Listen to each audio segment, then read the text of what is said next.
Hey guys, it's Friday, and guess what? I'm back. And that's right. No Memorial Day weekend. I'm not off with the family, but I'm here to talk about some stuff that some people have asked me questions about, and I think you're going to enjoy this topic. So stick around, and I'll be right back.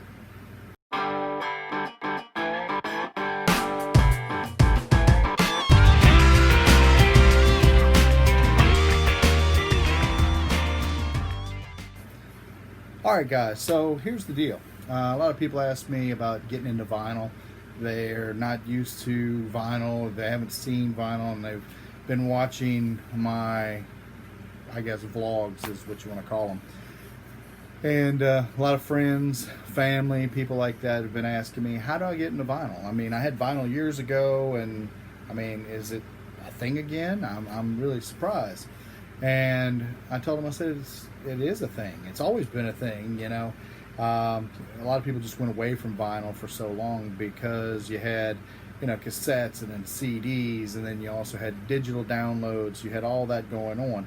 So what ends up happening is people forget about their vinyl, or they say it's too bulky and too heavy to carry it around from house to house or whatever.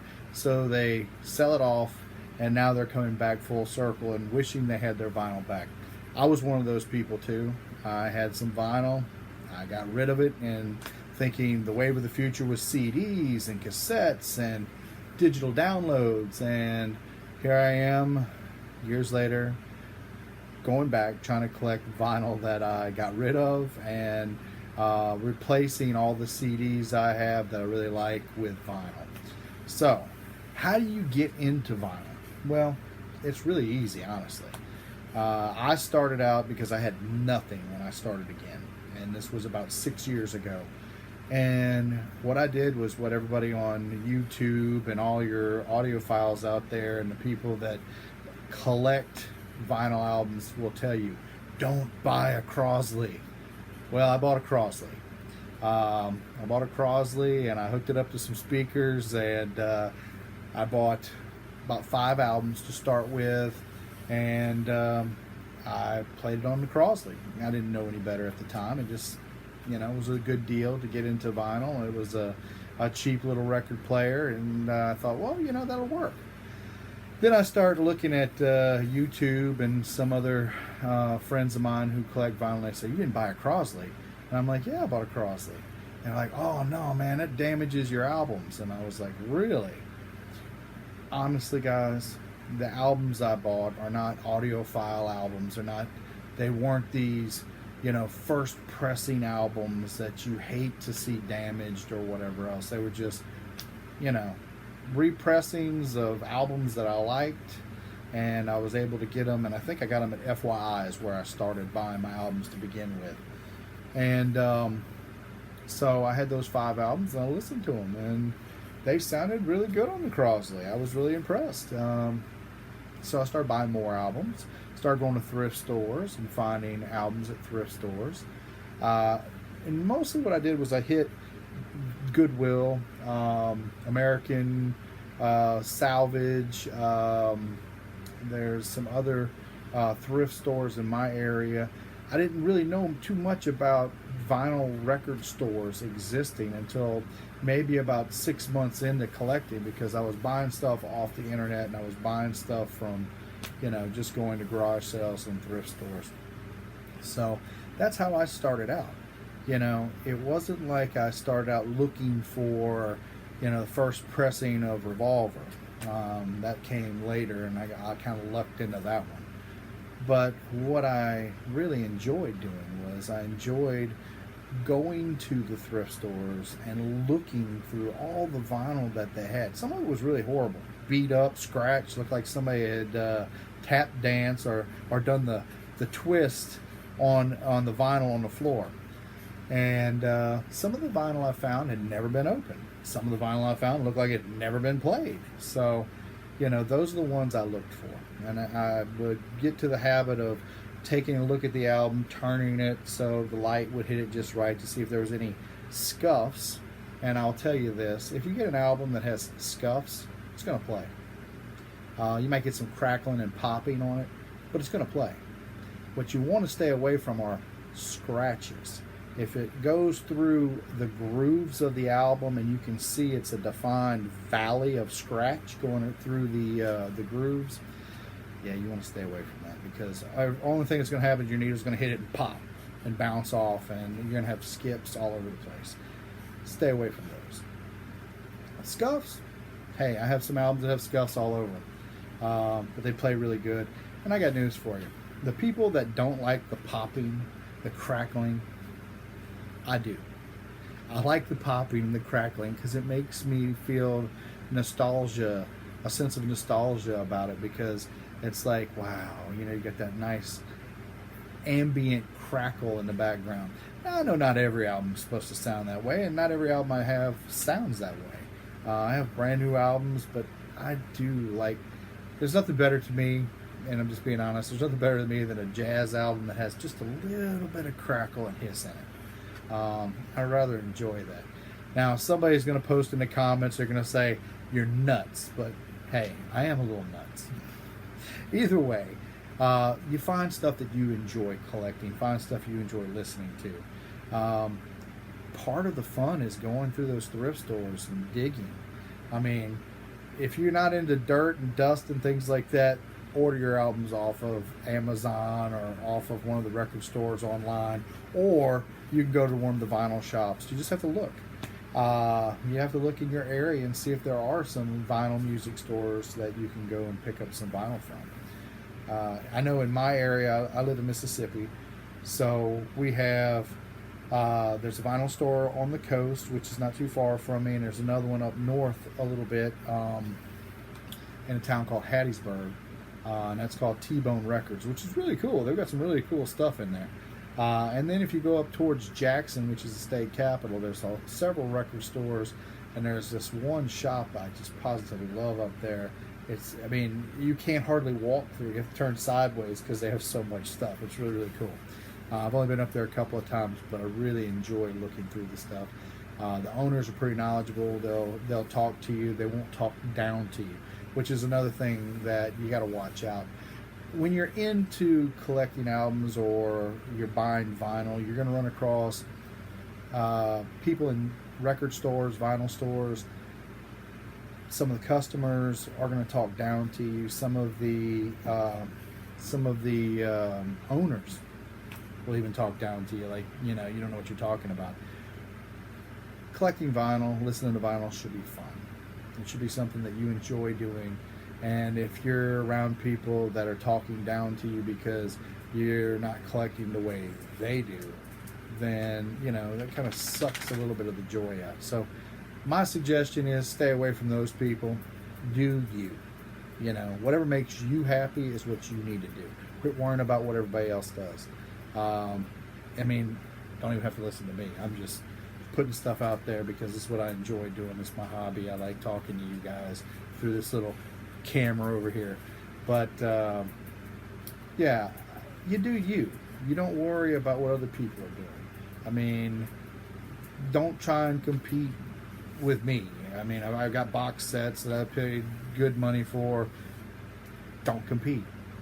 Get what you like and listen to what you like. It doesn't matter if your album is scratched and it skips 5 times. If it's an album you enjoy, listen to it.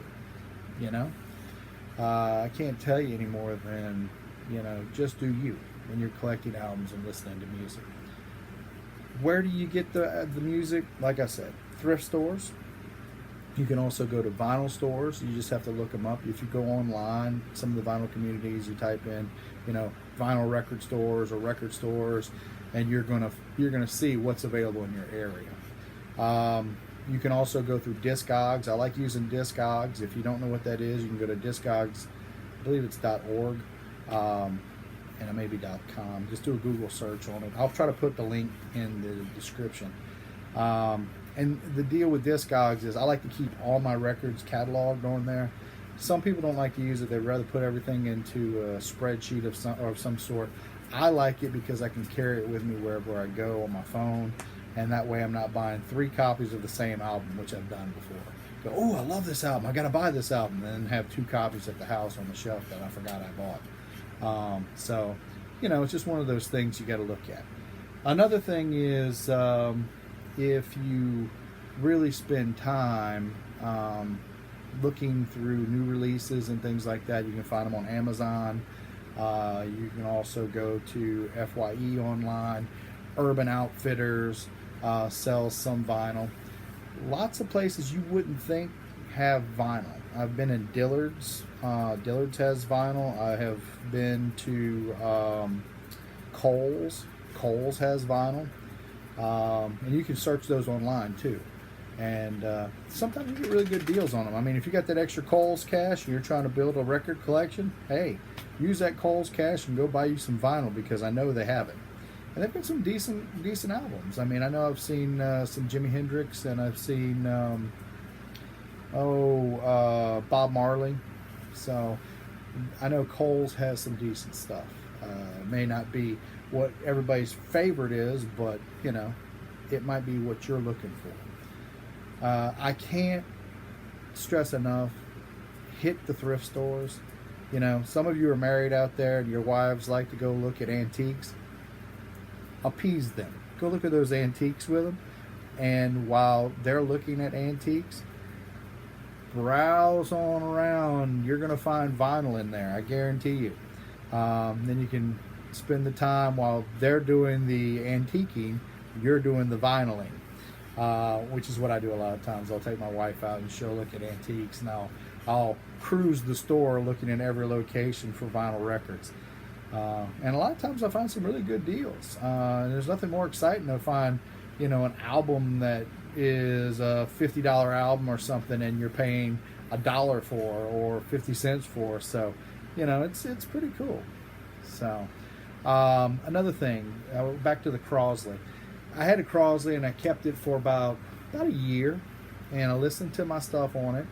I didn't see or notice really any damage. Even after I upgraded my record player, I upgraded to a dual 1090. It's I think it's a 1964, 1965 dual record player, and I really enjoy it. I love it. I positively love it. I wouldn't change it for anything. I know people going out and buy $300-400 record players, and I don't think it requires all that. You know, I may upgrade someday. You know, I might become an audiophile someday, and you know, spend big bucks for my record player, or turntable. But right now, I'm perfectly happy with what I have. I have a preamp that goes to it, and a preamp just amplifies the music coming out of the record player to the receiver. So what ends up happening is I have a Yamaha receiver, and it's a great receiver. I use it. I've had my TV plugged into it, my record player plugged into it, so it basically is the brains of my AV system. And you know, it handles it pretty well. And the preamp is just a cheap little preamp. You know, some people have these, you know, $1,000 preamps that they buy. Macintosh comes to mind, which Macintosh makes great stuff. Don't get me wrong. I mean, if you have big bucks and you want to go out and spend stuff, go buy you some Macintosh stuff. And that's not the Apple company. That's Macintosh audio. So you know, you can start out small, and if you're starting out, I recommend that. Go buy yourself a $30 record player. You know, at least you're listening to vinyl. You can upgrade as you go. Don't feel like you're going to destroy your albums if you put them on a Crosley and listen to them, or you put them on a $30 no-name record player. You know, enjoy listening to music. That's what I'm saying. I would hesitate you to go out and spend, you know, $300 on your Grail album and put it on a Crosley. I wouldn't recommend that at all. But if you're just a casual listener to vinyl and you want to listen to some vinyl music, you know, and you're buying stuff at FYE or, you know, through the bargain bins at antique stores or thrift stores or whatever else, then yeah, Crosley's going to work just fine for you. Also, another thing I recommend doing is, and a lot of people, I don't know that you don't hear this too often, but I'm going to say it. If you're not sure of an album, you're thinking you might want to buy a new album, but you're not sure, and I've always said, buy what you love. If you love listening to something, buy it. What I recommend is this. If you see something that grabs your attention, but you don't know if you want to buy it on vinyl, listen to it online. Go to Spotify, go to Apple Music, go to Pandora, go to an online streaming service and listen to the album and see if you like it. And if you do like it, support the artist. Go buy the album and listen to it. I've done that many times because there's been albums that I'm not sure of, and I'll go listen to them. And sometimes I go, oh no, not buying that. There's only one song I like, and it's not worth buying whole vinyl for. But listen to it before you buy it. See if you like it, and if you do like it, buy it. So ultimately, what I'm telling you is buy what you love. Don't worry about what other people think. Buy yourself, if you're just a casual listener, buy yourself a cheap Crosley and listen to that. I'm not going to sit here and tell you I'm advocating Crosley. That's a brand I had that I started with. I think Victrola has one that's like $30 on Amazon too. But buy something cheap that you don't mind spending a few bucks for, and start buying some vinyl and listening to it. Go to your thrift stores. Make a Saturday out of it. Make one of your days off from work. Go what people call crate digging, where you're digging through and trying to find albums that appeal to you. Don't go in there looking for albums that you think are going to be worth money. Don't go in there thinking that you're going to find a grail instantly. Go in there with the fact that you're just enjoying spending some time on a Saturday or a Friday or whatever, digging through albums and reminiscing about music maybe you grew up with or that makes you feel some kind of way. And that's what music's supposed to do. Music's supposed to grab you and make you feel some kind of way. So that's what I advocate, is to find those albums that do that to you. Other than that, you got your cheap record player. You get your the vinyls that you like, that you want to listen to, and you go home and you put them on. If you're old enough, pour yourself a glass of wine or have a beer and enjoy. So that's what I recommend. I'm not going to tell you where to start. When I started, I had like 5 albums that I started with, and I had those same 5 albums for probably a couple of months before I went out and bought more albums. But once I started, I couldn't stop, and I'm still that way to this day. My wife tells me all the time, slow it down there, buddy. She gives me a budget, and sometimes I blow that budget. But either way, buy what you love listening to, and don't worry about what other people are saying. Don't worry about the naysayers, about the cheap record players. So to break it all down to you, buy what you like. Don't worry about spending big bucks. Buy inexpensive things for the time being. Record players. You can find record players at a secondhand store, which is great too. A lot of times all they need is a little oil, and you can find a YouTube video on how to repair your record player, which is even more fun. I've done that too.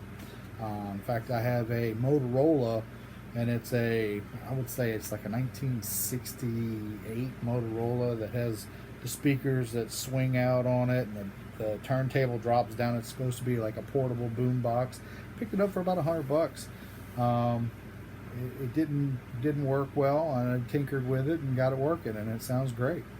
I have that just because, just for fun. But that's what this is all supposed to be. It's supposed to be fun. Don't take it too seriously. Don't take, the people that are naysayers or whatever too seriously either. Enjoy what you do. It's a hobby for you. It's something that should make you feel good. I mean, I could reach back here right now, pull any kind of, in fact, let me just pull one. I'm not even going to really look well. Maybe I should look. What is this? Oh, yeah, from Record Store Day. Breaking Bad, the soundtrack from the TV show. And as you can see, there's a big glare on it from the light. Yeah, this is pretty cool. I mean, this is the kind of stuff, you know, you just pull something out, put it on a turntable, and listen to it, and enjoy the heck out of it. It's supposed to make you feel good. There's too much in life these days that just doesn't make you feel good. Music should. Music should elicit emotional responses of joy, happiness, and I mean, some of it makes you sad because you reminisce about things in your past, and you know, but that's a certain amount of catharsis that goes with it, and that's a good thing. Either way, I'm not going to ramble on for 22 minutes or whatever. I'm probably at that now. So what I'm going to tell you is this: enjoy collecting. I'm going to try to do another one coming up next week sometime, and what I'll do is I'll talk more about albums specifically rather than concepts of collecting. I just had a lot of people ask me about how do I get started, and you know, I've been telling them all the same thing, you know. So if you like the video, please give it a thumbs up. Please subscribe. I need subscribers. That's always great, and I appreciate everyone who has subscribed to my channel. You know, thank you. So, and if you know more people that haven't seen it, recommend me to them. You know, let them check me out. If you didn't like the video, let me know so I can improve and make it better for you. Just put it in the comments. And I hope that you guys have a great weekend. I hope you guys go out and find some music that you love, and that way I can catch you listening to music. Catch you next time.